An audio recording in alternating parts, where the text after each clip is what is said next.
¿Y qué pasó con este compañero alcalde de Catepec? Pues ahí sigue todavía ahorita. ¿Ya no lo has buscado? Fui a verlo y todo, pero ahorita desafortunadamente no hay chamba. ¿Qué oficios has tenido? Me da mucho gusto saludar aquí en el Andador Madero al subsecretario de Seguridad, Ricardo Mejía Verdeja. Subsecretario, ya tanto tiempo sin vernos. Sí, nos vimos, Vicente, ahí a propósito de pues lo que tú has tenido que enfrentar por ejercer tu libertad de expresión, y pues me da gusto verte bien y sobre todo que sin censura y tú en lo personal cada día más consolidados como líderes de opinión y voces distintas a las que estamos acostumbrados. Pues enhorabuena y me da mucho gusto saludarte. ¿Cómo va la cuarta transformación en temas de seguridad? Usted es el, sin raspar y con mucho respeto para la secretaria, usted es el hombre visible en las mañaneras a la hora de informar sobre seguridad. ¿Cómo le está yendo al presidente? ¿Cómo nos está yendo como país en temas de seguridad, subsecretario? Sí, ahí bueno, pues agradecer al presidente la oportunidad, al licenciado López Obrador y a mi jefa Rosa Isela Rodríguez, que siempre ha sido muy generosa en brindarnos la oportunidad de desarrollarnos en los temas que nos encomiendan. Hay una estrategia nacional de seguridad pública que tiene 3 ejes, que es el blindaje social, el tema de inteligencia y el uso razonable de la fuerza pública, y como lo informan cada 20 del mes, pues las cifras van a la baja en todos los delitos, con excepción de la extorsión, pero incluso en el homicidio doloso, como lo acaba de confirmar el INEGI, ya por primera vez en un periodo ya de más de un año, las cifras siguen a la baja, y esto implica que pues la estrategia está funcionando a pesar de pues las críticas interesadas que muchas veces hay. Parece que muchos periodistas y muchos políticos no quieren entender, subsecretario, que la estrategia de abrazos no balazos es como la pintan, simplona, sin sustento, y va más allá. ¿Y quién para hablar de los abrazos no balazos que usted, subsecretario? Para la gente que nos está viendo en Sin Censura, ¿por qué no aclara nuevamente lo que significa abrazos no balazos? Claro, abrazos no balazos significa tratar de construir una sociedad más fraterna, reconstruir el tejido social para que no tengamos que hacer uso de la fuerza pública, y que en lugar de que haya grupos que se enfrentan entre sí y se causan un daño que puede ser letal, pues tratar de construir condiciones sociales de fraternidad social, que es lo que hemos hecho y que es parte de la política de la Estrategia Nacional de Seguridad Pública. Pero como bien ha dicho la secretaria Rosa Isela, abrazos no balazos no significa que estar cruzados de brazos, porque tú lo has visto, además de una política social que trata de blindar que no haya este reclutamiento criminal a nuestros jóvenes o que las sociedades no tengan satisfactores. Además de eso, Vicente, hay un despliegue territorial como nunca en la historia del país, 120,000 efectivos de la Guardia Nacional en cuarteles, pero además usando la inteligencia y las herramientas que nos da la ley, pues todos los días se detienen entre 1,200 y 1,500 personas por diferentes conductas de carácter antisocial, y como tú lo has visto en las mañaneras los jueves, pues informa de acciones relevantes para que no haya crimen sin castigo. Es decir, es una estrategia integral, no como antes, donde era enfrentar la violencia con la violencia, que además con un saldo trágico de letalidad y de violaciones a los derechos humanos. O sea, subsecretario, que es mentira lo que dicen desde la politiquería en la oposición, que el presidente ha pactado con el crimen organizado, con estas detenciones, miles de detenciones de las que habla, pues se va por tierra la estupidez que manejan como narrativa. Claro, es una infamia pensarlo eso, y más con un líder honesto y patriota como Andrés Manuel López Obrador, que jamás pactaría con ningún grupo de carácter delictivo, y además, como él lo ha señalado, pues nada más partir de la diferencia entre tener un García Luna como secretario de Seguridad, como estuvo 6 años con Felipe Calderón, a tener una mujer honesta y que además con una gran calidad moral como Rosa Isela, pues de entrada hay un mundo de diferencia. Pero además de eso, todos los días se hacen operativos y las mesas estatales de construcción de paz se definen objetivos para, con base en la ley, perseguirlos, detenerlos, someterlos a proceso penal, y ya hay muchas sentencias, como lo informamos todos los jueves en Cero Impunidad. La gran diferencia, Vicente, es que anteriormente era la política de mátalos en caliente, y ahora es la política de hacer detenciones y con base en la ley y la ley del uso de la fuerza, presentarlos ante el Ministerio Público y los jueces. Esa es la pequeña, pero enorme, enorme diferencia. Tú sabes que te respeto, te lo he externado por años, subsecretario. Tú, de hecho, trabajaste con el secretario, hoy gobernador, Alfonso Durazo, y te lo pregunto por ese respeto. ¿Qué le falta a México en temas de seguridad para que la cuarta transformación se consolide? Me decía el secretario de Gobernación, Adán Augusto López Hernández, que él sí ve consolidada la cuarta transformación. El presidente habla de tareas pendientes en temas de seguridad. ¿Qué le falta, subsecretario? Bueno, ahorita un reto que tenemos es el tema de la extorsión, en sus diferentes modalidades, desde la extorsión telefónica, que muchas veces es fraude más que extorsión, porque la amenaza no es tal, pero pues aprovechan el miedo social y estos grupos criminales pues engañan y generan que la gente se despoje a veces de un dinero que le cuesta trabajo obtener para cumplir un tema de riesgo que tienen con algún grupo criminal. Y lo otro es el cobro de piso. Creo que ahí tenemos todavía que avanzar más, pero yo creo que las definiciones que se han hecho en el Gabinete de Seguridad van a ese sentido, y uno de los grupos que ha tenido ya mermas importantes a partir de la ley, de la aplicación de la ley, pues es el grupo que se conoce como la familia michoacana, donde ha habido detenciones importantes, porque este grupo se dedica mucho a la extorsión, desde autoridades municipales hasta tratar de cobrarle a la gente porque venda huevo, leche, Coca-Cola, cualquier producto, y estamos sobre este tema y yo creo que lo vamos a lograr generar.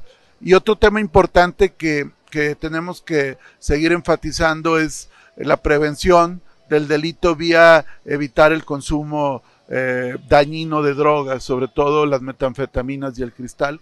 Creo que son temas que nos demandan una actuación cada vez más estratégica, pero creo que como lo dice el secretario de Gobernación, Adán Augusto, creo que la cuarta transformación se está consolidando y se está construyendo una nueva política de seguridad que va a ayudar bastante al país. También los odiadores de López Obrador hablan de tomar café y no hacer mucho en las reuniones de seguridad. ¿Puede desmentir eso? Y se lo pregunto porque da coraje. Sí. Pareciera que este país se cae a pedazos de acuerdo a la visión de estos que seguramente quieren que regresen los García Luna. Sí, no, de entrada hay un gabinete de seguridad que sesiona todos los días, en muchas ocasiones. A ver, permítame, se le acercó un señor. ¿Qué dice? Nuestro próximo gobernador en el estado de Coahuila. ¿Cuál es su nombre? Juan Gerardo Luna Chapa, de la comarca lagunera. Mucho gusto tenerte en persona aquí. Vemos. Gracias a ustedes. Las redes. Sección 35 del CENTE, acompañando al señor Ricardo Verdeja. Aquí estamos a la orden. Somos seguidores tuyos. Gracias, muchas gracias. En las redes sociales. Un placer conocerte en persona. Gracias. Aquí estamos con el proyecto, licenciado. Que saque las con el proyecto. Ya vamos ahorita a eso. Vamos a poner presión.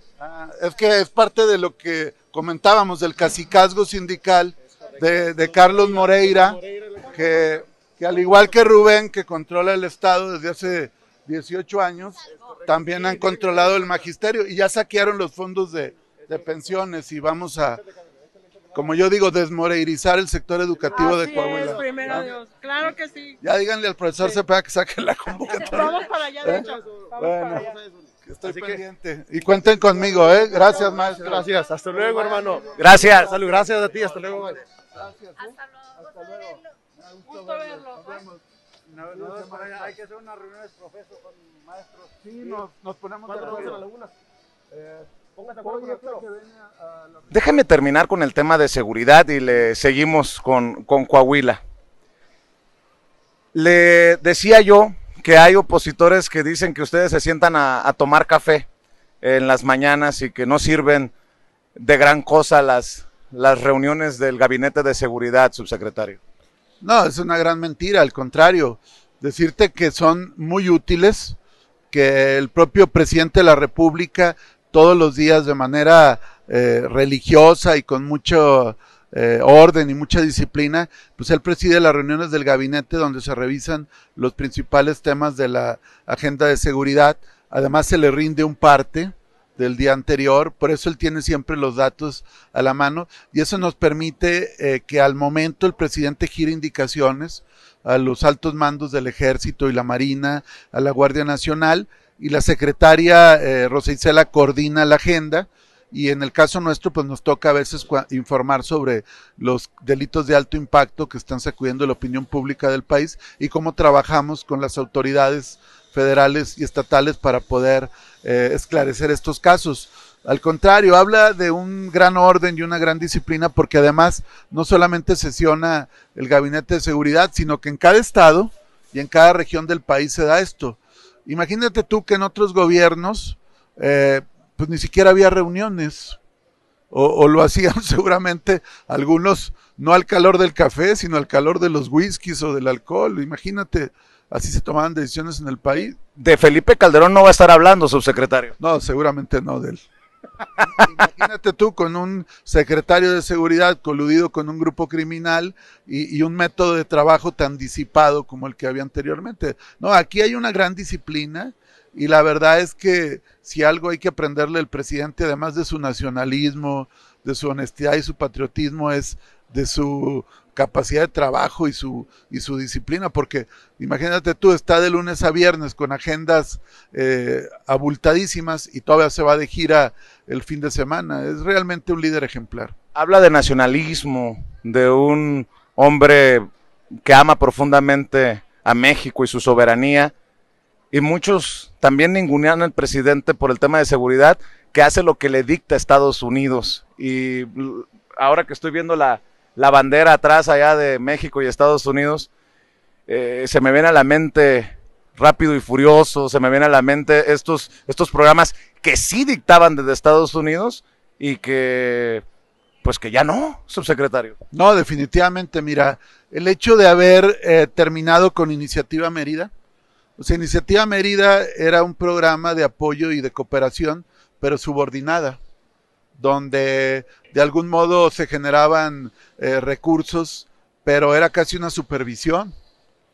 Y ahora no, ahora hay un entendimiento bicentenario donde se entiende que los problemas de seguridad binacionales o transfronterizos se tienen que atender entre dos países soberanos en el que cada quien tiene que asumir sus propias responsabilidades. Por ejemplo, el presidente ha insistido en el tema del tráfico de armas, que es un tema que nos genera gran problema porque el 70% de los homicidios dolosos se cometen con armas que provienen de Estados Unidos. Entonces, ya que México ponga este énfasis, nos habla de que hay un cambio diametral en la relación bilateral en materia de seguridad. Entonces, desde luego que se atienden los temas, hay aseguramientos diarios de droga, armas, dinero ilícito, detenciones, pero se hace desde la calidad de un país soberano que tiene su propia política de seguridad. Y sin el circo, ¿no? Porque antes se hacía un circo, presentaban a los supuestos malandros con todas las cámaras, hasta le permitieron a algunos periodistas como, creo que fue Javier Alatorre y no recuerdo si Loret de Mola, entrevistar a los grandes capos, y yo digo, qué poca M, ¿no? O hacer montajes, ¿no? Que es lo más grave, simular.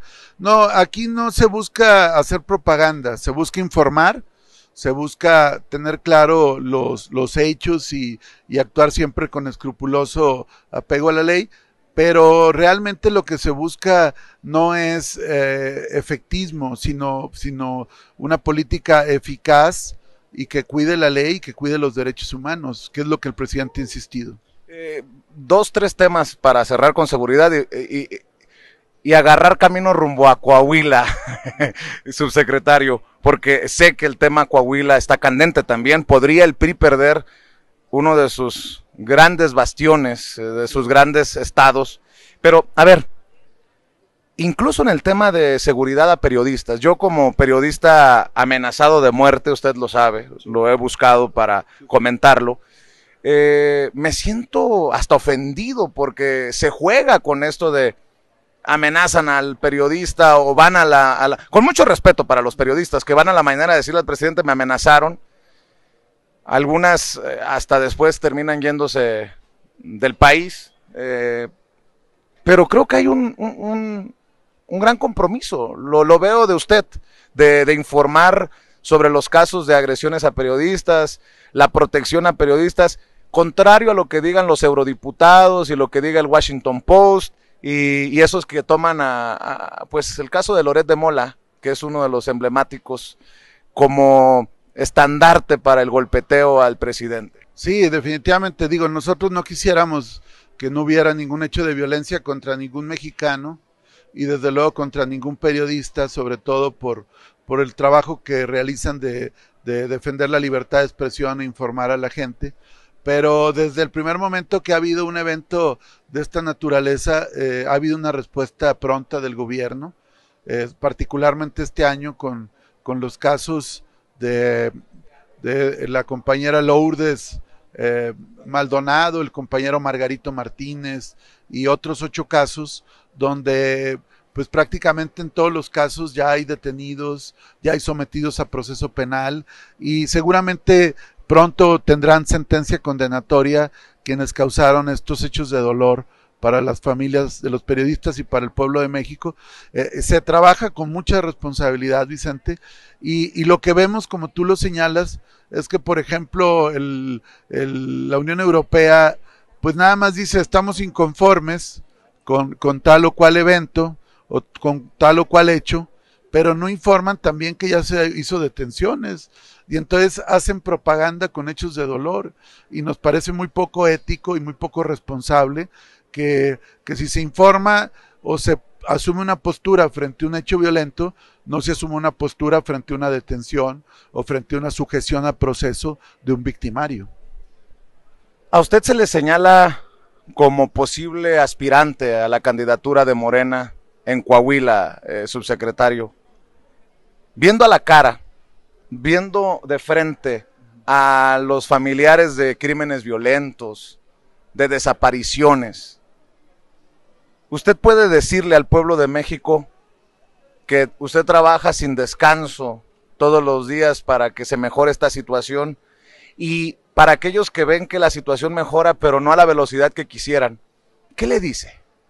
Bueno, yo agradezco que muchos compañeros de Coahuila, de la Cuarta Transformación, de Morena, del movimiento social, maestras, maestros, amas de casa, empresarios, ganaderos, estudiantes, trabajadores de Altos Hornos, ferrocarrileros, mineros, pues hayan considerado la posibilidad de que yo participe en el proceso venidero como candidato a gobernador. Yo he sido respetuoso de la ley electoral, pero no puedo dejar de manifestarte, Vicente, que es motivo de honda satisfacción como coahuilense y como miembro del gobierno del presidente Andrés Manuel López Obrador. Desde luego que mi hoja de servicios de transparencia y honestidad está a la vista de todos y creo yo que si los tiempos electorales y legales lo van marcando y puedo, sin afectar las responsabilidades que tengo, cerrar un ciclo y dedicarme a mi tierra, lo voy a hacer con el mayor compromiso, con la mayor entrega. Soy gente que tengo la misma lógica de trabajo del presidente, el mismo ejemplo. Soy una gente que pues prácticamente trabajo 24/7 todo el año y que poder servir a mis paisanos pues sería motivo de gran satisfacción. Y tenemos una hoja de servicios limpia.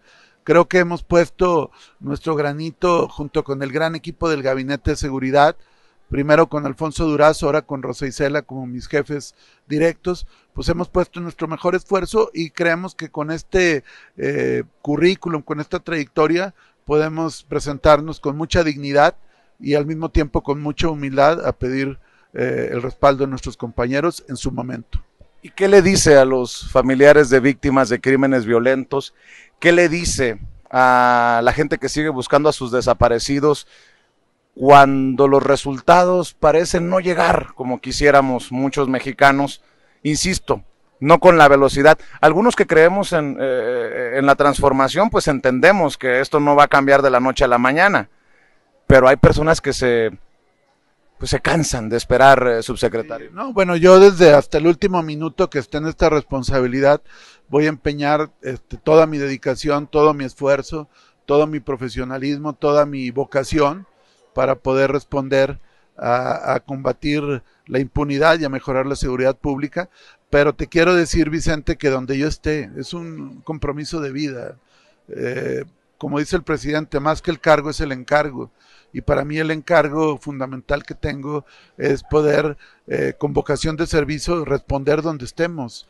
Y el tema de seguridad es un tema que me apasiona, que me he ido especializando cada vez más y que creo que además es un prerequisito, no solamente para devolverle tranquilidad y mejores condiciones a la gente, sino también para que tengamos desarrollo, productividad y una sociedad cada vez mejor. Subsecretario, ¿qué tiene Ricardo Mejía Verdeja que quiere ser gobernador?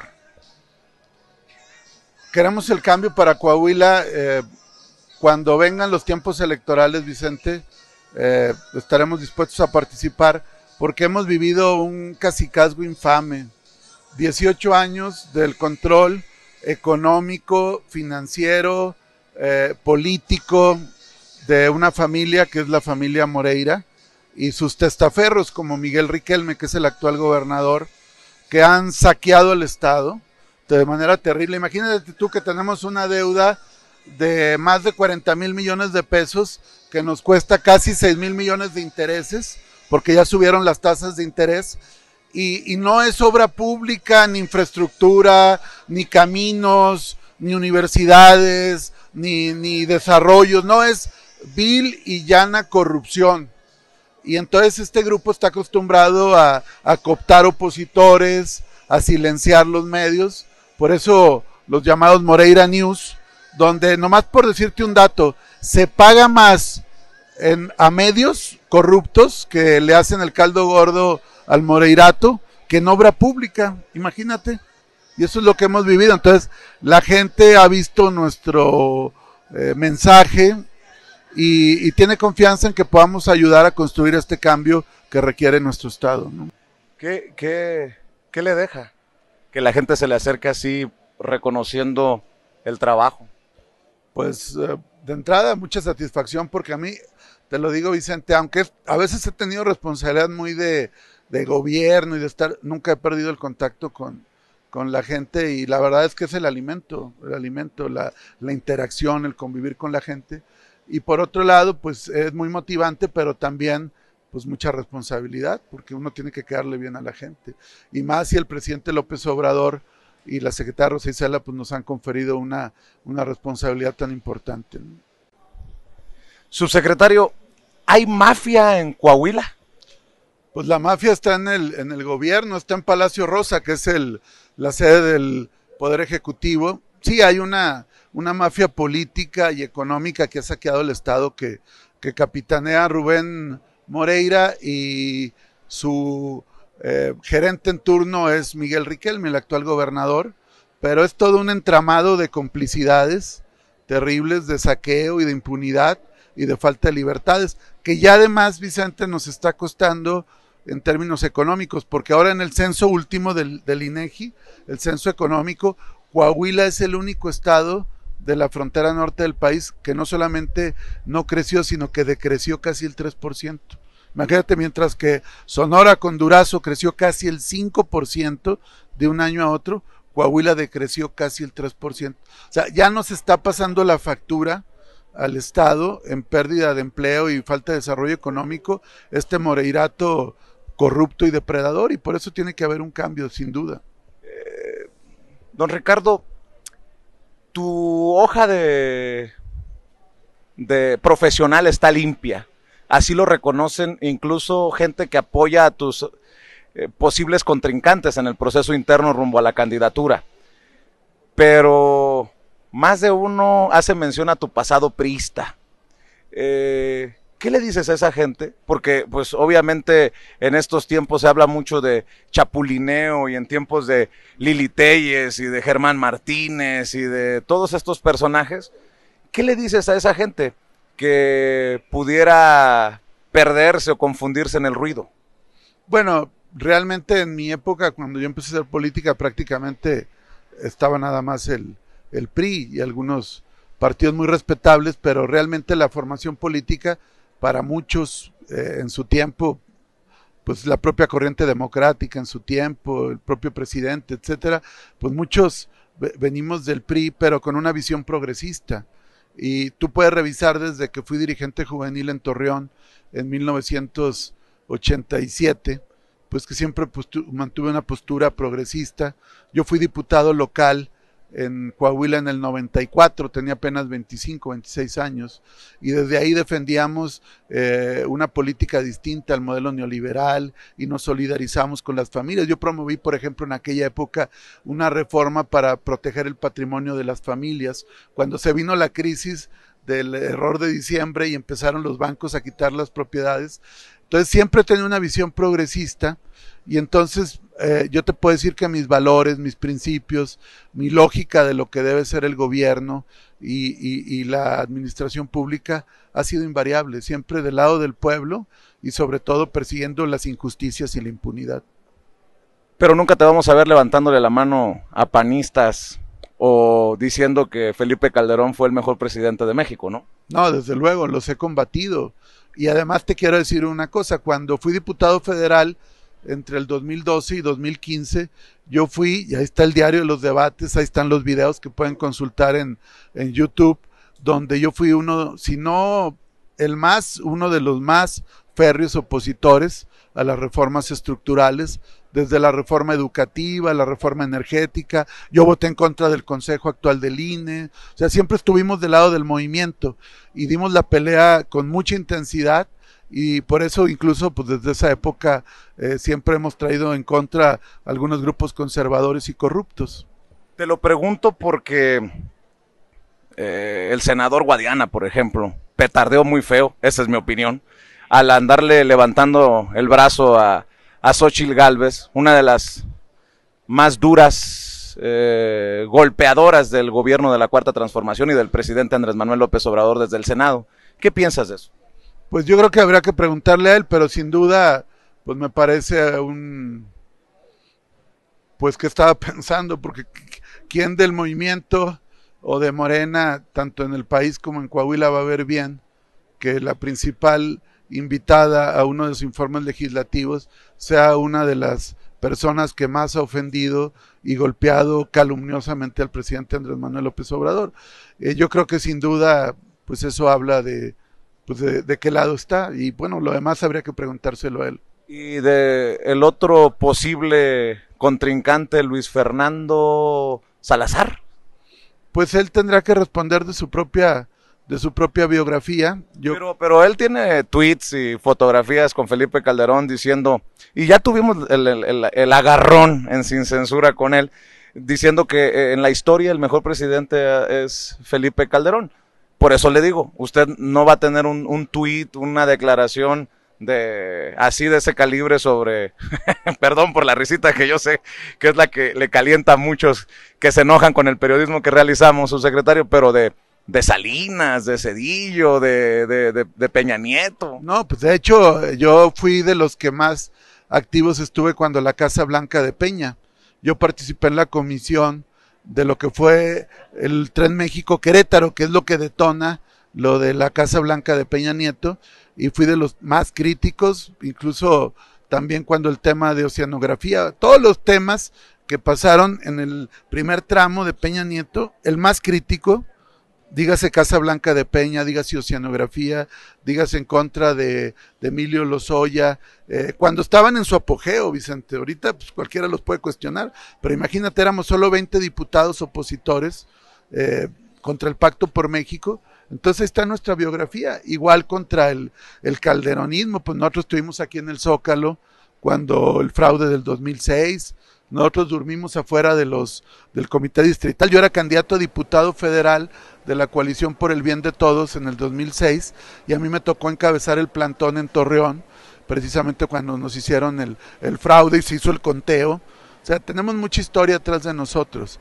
Y bueno, yo le preguntaría a quienes han estado en otras etapas, ¿por qué ahora cambiaron? Y desde luego que para mí el mejor presidente en la historia reciente del país es Andrés Manuel López Obrador, y seguramente ya al paso de los años, pues él va a ocupar un sitio junto a otros grandes próceres de la historia del país.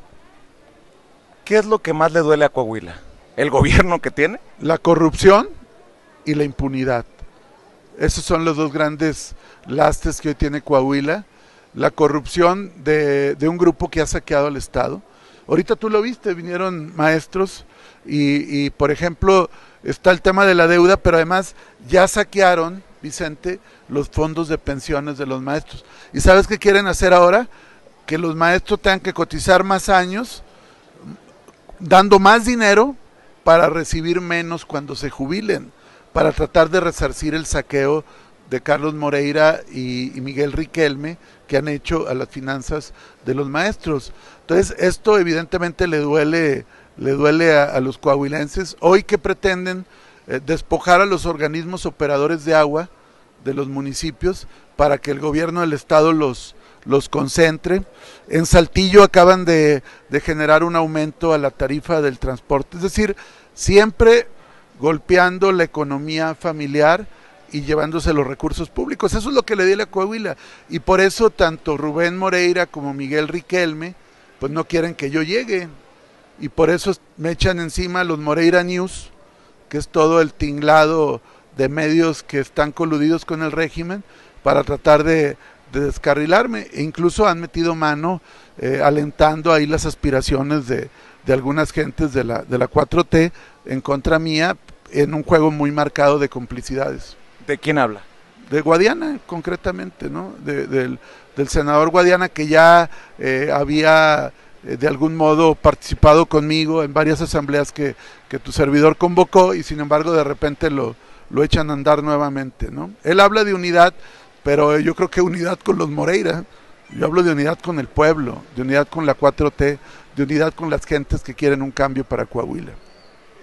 ¿Hacia dónde va la 4T, para ir cerrando, subsecretario? ¿Hacia dónde va la 4T del presidente Andrés Manuel López Obrador con estos pactos, o como le quiera llamar, de los que está denunciando aquí en Sin Censura, de Guadiana? Ayer entrevistaba a Ricardo Monreal.